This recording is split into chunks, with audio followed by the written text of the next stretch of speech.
Mbola hitombo ao anatinareo lalandavana iry havana ny fahasoavana sy ny fiadanana avy amin'ny fahalalana tsara an'Andriamanitra sy Jesosy Kristy ilay niantso sy ny fidy antsika. Exodosy 3:1 hatramin'ny 5 ary arahantsika amin'izao afatra Andriamanitra izao ny andininy voalohany ihany. Exodosy 3:7 ny andininy voalohany. Ndeha isika rehetra maka izany amin'ny anaran'ny Tompo manao hoe: ary Mosesy niandry ny ondry amanosiny Jetro rafozany mpisorona tao Midiana, dia nitondra ny ondry amanosy tany ankoatry ny efitra ka niankany Horeba tendrombohitr'Andriamanitra. Amen. Dia ny fanahin'ny Tompo izay efa nomba antsika hatrany am-piandohana hiaraka amintsika amin'izao fotoana ny toriteny izao ry havana. Manangana olona nompo azy ny Tompo. Lay Andriamanitra naneho ny heriny tamin'ny fitsanganan'ny Tompo tamin'ny maty, dia manangana olona hanompo azy amin'ny alalan'ny fitaizana. Ilay Jesosy izay naneho ny heriny tamin'ny fitsanganany tamin'ny maty, dia manangana olona hanompo azy tsy amin'ny alalan'ny fitaizana ihany, fa amin'ny alalan'ny fiantsoana koa. Maro havana ny perikopa izay mitantara fiantsoana mpanompon'Andriamanitra anankiray ao amin'ny Baiboly, ary samy manana ny lanjany azo hitarafana ny halehiben'ny fitiavan'Andriamanitra ny tantaran'ny fiantsoana ireny.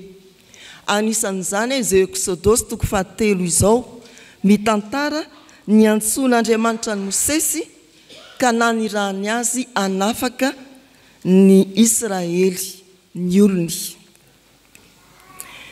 Manangana olona hanompo azy Andriamanitra amin'ny alalan'ny fitaizana.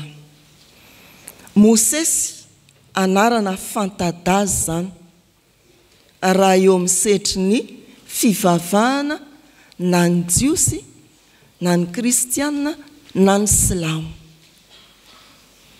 Mosesy rehefa jerentsika dia nandalo karazana fitaizana, dingam-pitaizana samihafa vao afa nantanteraka ny fanafana ny zanak'Israely avy any Egypta hitondra azy ho any Kanana. Manefy olona, mitaiza olona, manangana olona hanompo azy Andriamanitra amin'ny alalan'ny fitaizana. Zany fitaizana ny Mosesy zany ry havana dia hitantsika ao amin'ny asan'ny apôstôly 7 manomboka ny andininy 20 hatrany amin'ny andininy 30. Tsy hita mivantana tao amin'ny bokin'ny Exodosy, fa ampianarana soratra masina antsika ny hoe nanahoana moa ny dingam-pitaizana ny Mosesy na hatongavany amin'ny fitariana ny zanak'Israely niala avy any Egypta ho amin'ny tany Kanana. Ao amin'ny asan'ny apôstôly 7 andininy 20 dia voalaza ny soratra masina fa 3 volana ihany i Mosesy no teo anatrehany iray aman-dreniny. Rehefa raikitra ny fanenjehana ireo zazalahy rehetra, dia voaterina lefa andakana vita zozoro i Mosesy, ary dia ny zanaka vavin'ny Farao no nandray azy nagaga, dia ny reniny ihany no nalaina hitaiza azy. Fandaminan'Andriamanitra, fitaizan'Andriamanitra, fandarana tsy takatry ny saina zany. 40 taona Mosesy no notezainy mpanjaka Egyptianina, antsoina amin'ny anarany imbonana hoe Farao, ao amin'ny asan'ny apôstôly 7 andininy 17.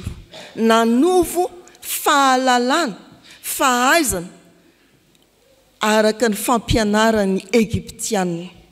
Raha amin'izao vanim-potoana izao dia fampianarana eny anivon'ny fiarahamonina, fampianarana eo anivon'izao tontolo izao, fampianarana ankapobeny, ny fahendrena, ny filozofia, ny fombafomba Egyptianina rehetra. fa 4 taona taorinany indray dia nitezain'Andriamanitra tany anefitra manomboka eto amin'ny toko 7 izay voalaza teo ny andininy voalohany.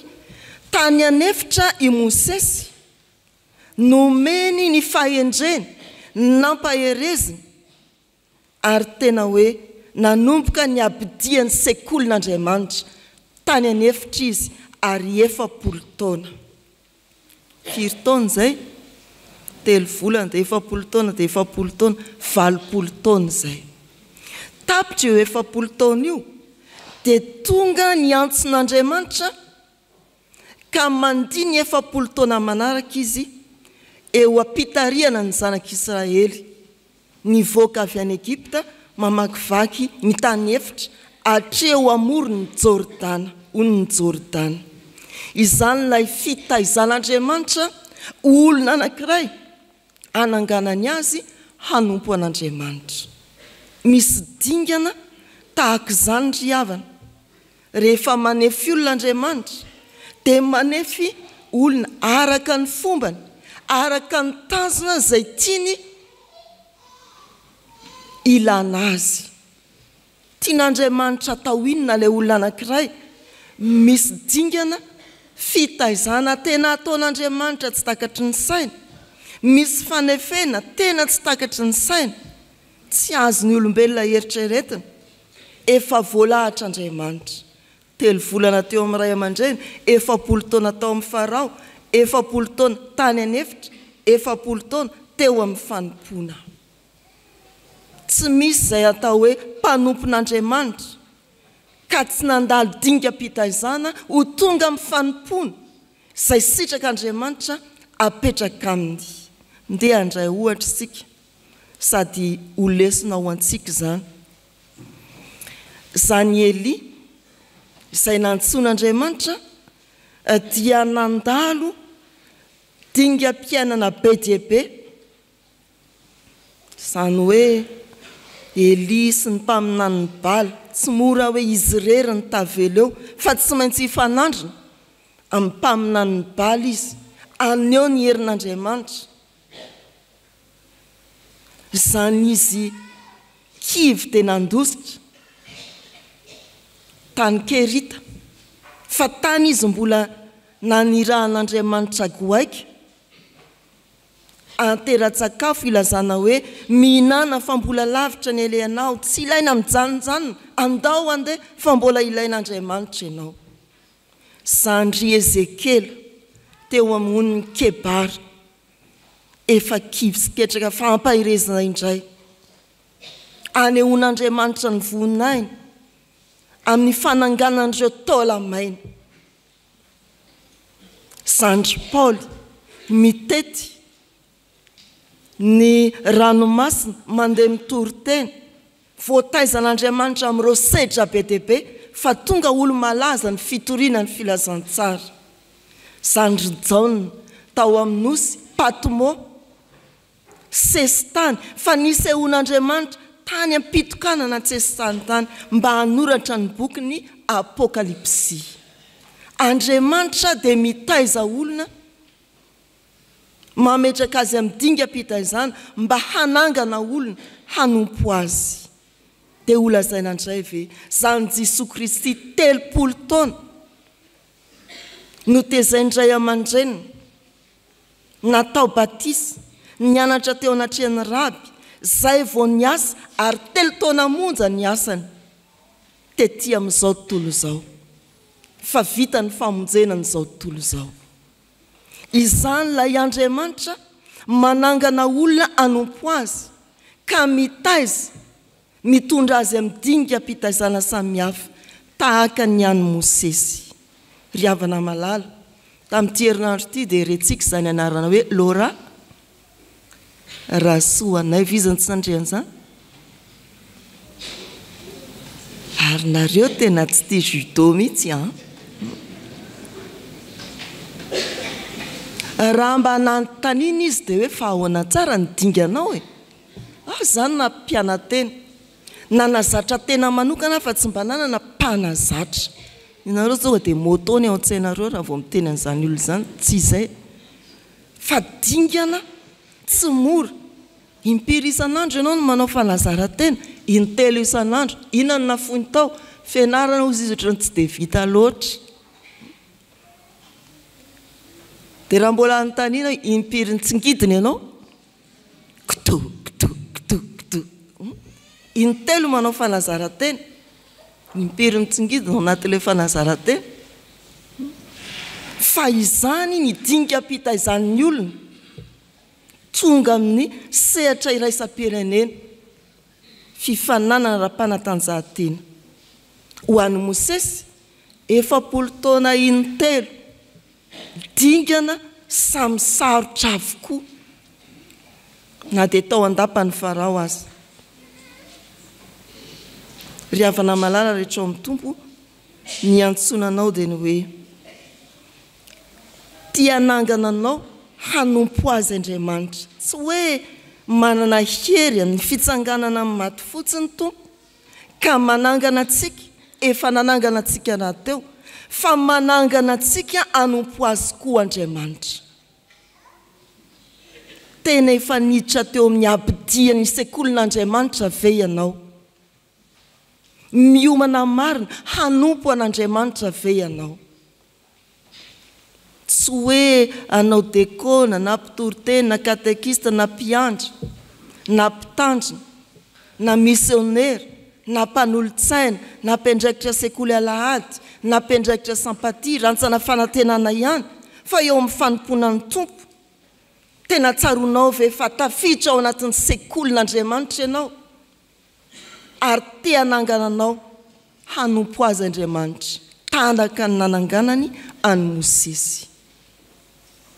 Azavariana amin'ny fangalana izay mety hoe mari-pahaizana eny amin'ny fianarana ankapobeny, fa izay nanorana ho tena aty amin'ny fiangonana, dia midira koa amin'ny sekolin'Andriamanitra, mety ho sekoly Paorina, mety ho sekoly Aratsoratra Masina, dingana fitaizan'Andriamanitra anao ekeo mba hananganana anao ho mpanompony.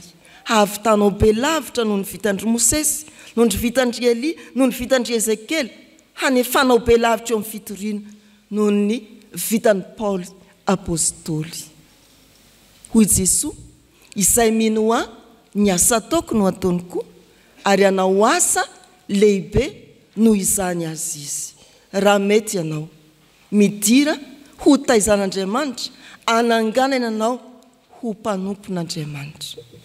Ny faharoa ry havana dia Andriamanitra manangana olona hanompo azy amin'ny alalan'ny fiantsoana.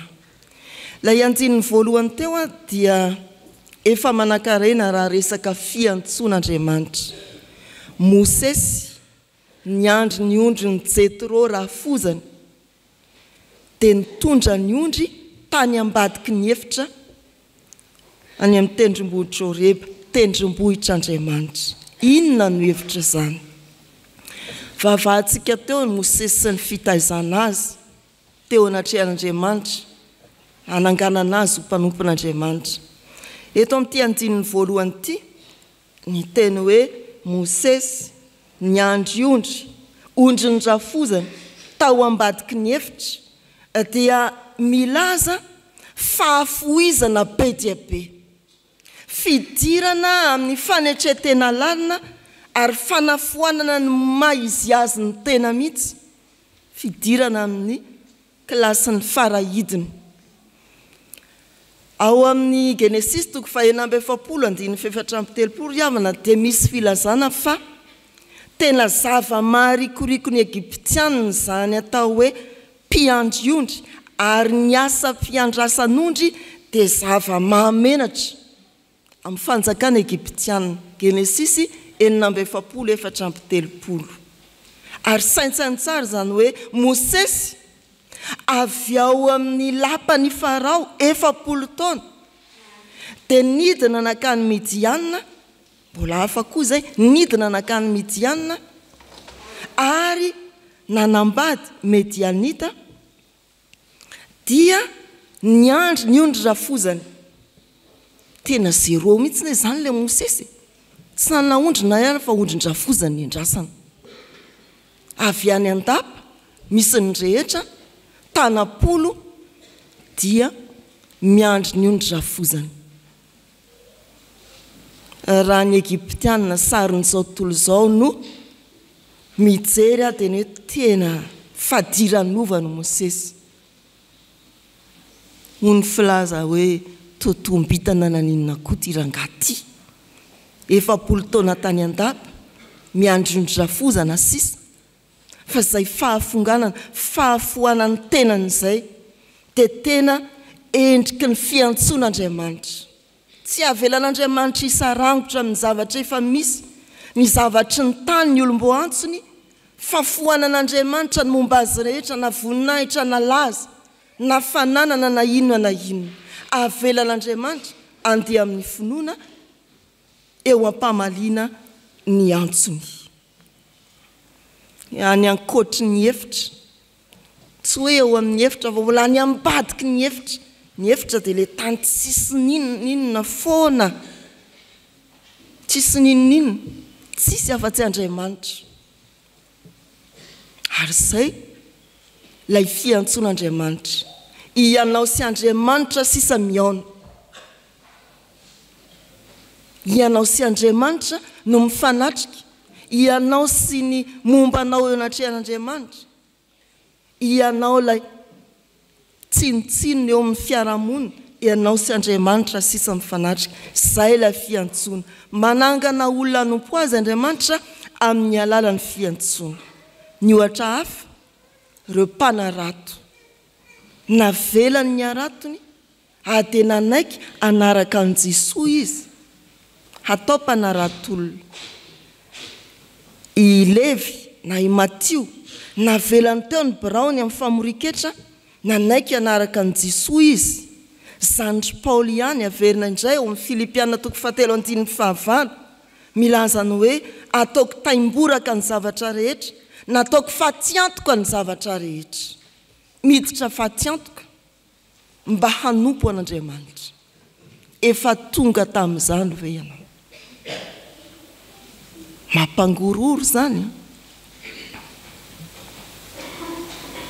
Vitanao ve miala eo amin'ny latabatry ny mpiasam-panjakana zatra mandray kolikoly, amaly ny antson'Andriamanitra, anao veloma ny fahazana mandray vola tsy marina, ivelona amin'ny fahamarinana, karamam-panjakana madiodio. Misy zany ry havana, ary ampaherezina izy ireny. Ry havana malala, fa tsy Paoly apôstôly tsy mpanarato ihany, fa Jesosy Kristy koa amin'ny Filipiana 2:2 dia lazaina hoe nofoanany ny tenany. Jesosy mihitsy nanafoana ny tenany mba ho famaliana ny antson'Andriamanitra, nanaiky ho faty teo amin'ny hazo fijaliana, na dia nanana ny endrik'Andriamanitra azy, dia nofidiny niaka ny endriky olombelona. Betsaka tokoa ry havana ny miala amin'ny toerany ary mamaly ny antson'ny tompo, mahafo ny zavatra rehetra. Fa mbola misy ny fikitra amin'izay mahazatra, toa tsy azo ialana. Dia izany no antony ampatsivana antsika hoe manangana olona hanompo azy amin'ny fiantsoan'Andriamanitra. Miantso, fahafoizan-tena, fanetretena, ary dia ianao anisan'izany. Ny tantarany sekoly protestanta anankiray Ambojatova avaratra. Rehefa manao fanatanjahantena ny mpianatra tamin'izany tany amin'ny taona 470 tany hoany, dia izao ny hika eo ampilaharana. Olo mahery ny tena ilaina, olo mahay ny tena ndrandraina, fa olona mino no tena tenaina. Aona tsara? Olo mahery ny tena ilaina, olo mahay ny tena ndrandraina, fa olona mino no tena tenaina. Inona moa ianao? Raha matanjaka ka tompon-dakana na izao, inona moa ianao? Raha mahay ka miravaka mari-pahaizana, tsy misy antenana aminao raha tsy mino ianao. Ny olona tena afaka hamaly ny antsoan'Andriamanitra ry havana dia olona nandalo dinga mpitaizana samihafa tahaka ny Mosesy ary vonina andeha amin'ny finoana tahaka ny Mosesy ho famaliana ny antson'Andriamanitra. Tia hanangana anao ho mpanompo feno finoana tena antenain'Andriamanitra. Meteza hiditra ao amin'ny sekolin'Andriamanitra ary meteza hamaly ny antson'Andriamanitra. Mosesy niandriondry amanosiny Jetro rafozany mpisorona tao Midiana dia nitondra ny Mosesy tany ankoatry ny hevitra ka niakany Horeba tendrombohitr'Andriamanitra. Ianao koa ho tahaka ny Mosesy raha mety tezaina sy hamaly ny antson'ny Tompo. Ho an'Andriamanitra ny voninahitra. Amen.